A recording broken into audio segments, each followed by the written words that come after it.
Okay, so we call this the Philippine launching because in July we'll be having an international launching. Meaning to say more of the groups from outside the Philippines will be coming.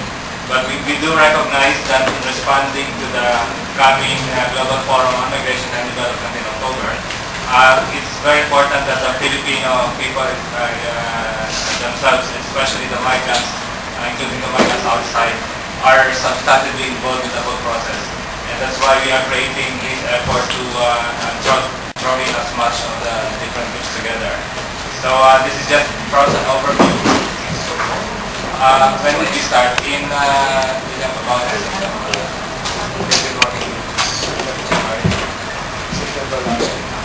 So in September last year, many of the organizations in the Philippines already started discussing on how to prepare for the forthcoming Global Forum. This will be the second Global Forum because the first one was held in Belgium in 2007. So this is the first time that this Global Forum will be brought to a developing country. And I don't know if this honor or dishonor for the Philippines to host this. But essentially, what the whole event tries to do is it will gather together more than 100 government countries from all over the world. And they'll be coming here to discuss basically the issue of how migrants are involved or be part of the development process. And this is already actually the third international meeting because the first meeting was convened by the United Nations in 2006 in New York. And in that meeting, the migrants and civil society did engage in the process. But in that meeting, we already observed the dangers and difficulties, paramount of which is the fact that governments were discussing in the absence of the migrants. And we know that when this process unfolds, then the many problems that we have been responding in regard to migration might be will be reinforced because the human rights perspectives might not be integrated in the whole process. So that was the background why we engage in the process. And so when the meeting comes to the Philippines in October this year, we want to position ourselves so that we could engage not only the governments, including the Philippine government of course, but also the public in trying to be more active in the whole process.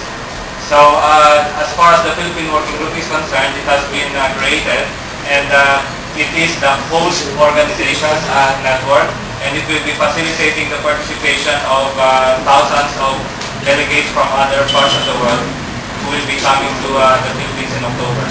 And my colleagues will perhaps discuss what we are planning to do from now until October. But this is a major initiative of the civil society groups. We call this parallel event because in addition to the government meeting, there is an official NGO meeting. But ours is the People's Global Action. We want to engage as many of the groups that are wanting to act on the issue of migration and development. So perhaps I should ask Ellen and others to discuss the content and the context of our meeting.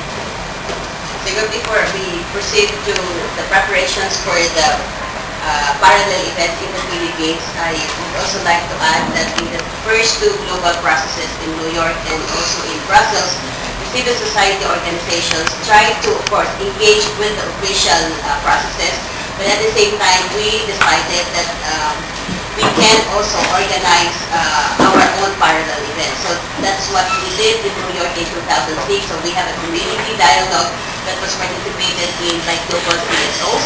And it was the same thing in Brussels where we also organized a parallel event to complement the participation of CSOs in the official Brussels meeting. Now, for the October meeting, we hope that we can have a broader participation of global CSOs. Kasi it's our belief that it's very challenging for the Philippine civil society organizations, considering that we are supposed to be vibrant, that we are supposed to have a very vibrant and big CSO movement in the Philippines. So it is our hope that we will be able to engage as many groups as possible, both inside the country and overseas.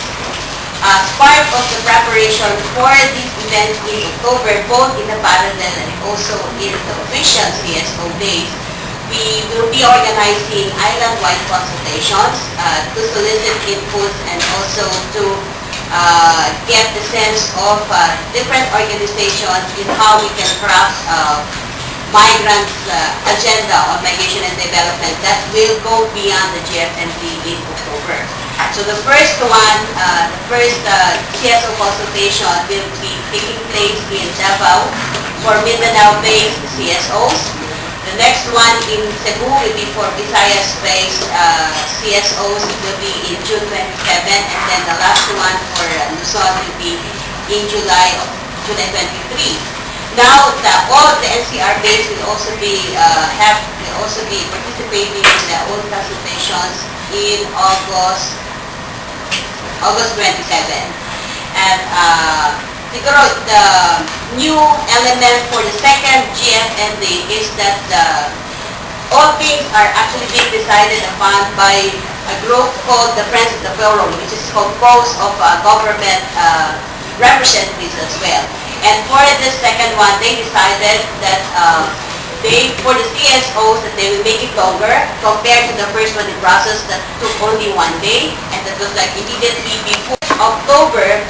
We will have 2 CSO days, and on the second day, the afternoon of the second day, the government said that they will try to have some representatives from government interfacing with the CSOs.